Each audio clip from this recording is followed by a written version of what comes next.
persuasive presentation, I chose to talk about the silent exploitation within Congo, and this is my audience.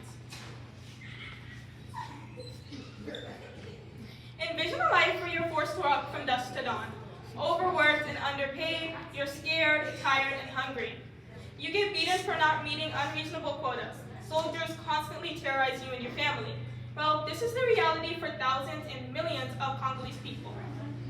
Today, I'll speak about how the Congolese people suffered under the Congo Free State era, under Leopold II, how the historical injustices still affect modern slavery, and why the world's failure to acknowledge the past has allowed exploitation to persist. From 1885 to 1908, the Congo Free State was not a colony of Belgium. It was under the private property of one man, King Leopold II. According to National Geographic, he built a brutal system of forced labor to extract rubber and ivory for profit. Congolese people were worked to the bone, often dying, entire villages being destroyed.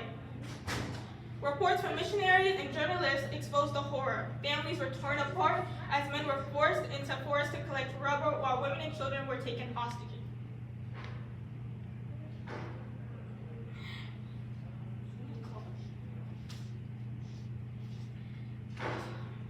Free the Slaves, a website that highlights the injustices around the globe, says that people are still experiencing the horrific slavery, the effects that still live from the 1900s, including slavery in marriage and slavery including labor.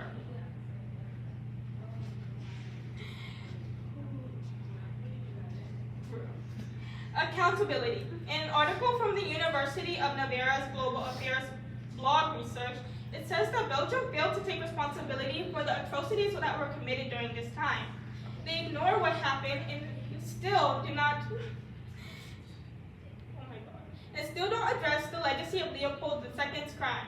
When statues of the king were protested and called for apology, the Belgian government hesitated, offering words of regret but never a real apology. The UNAV article argues that Belgium missed its chance to comfort and confront the colonial past honesty, an act that would have promoted healing and understanding. The silence matters. When former colonizers don't acknowledge the depth of harms and what they did, it allows history to be forgotten. But those thousands of lives will never be erased. Why should we care? We should care because behind every statistic are real people, families still trapped by old systems.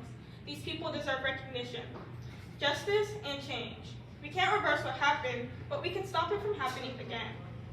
The horrific systems will never be forgotten. Thank you. That was good.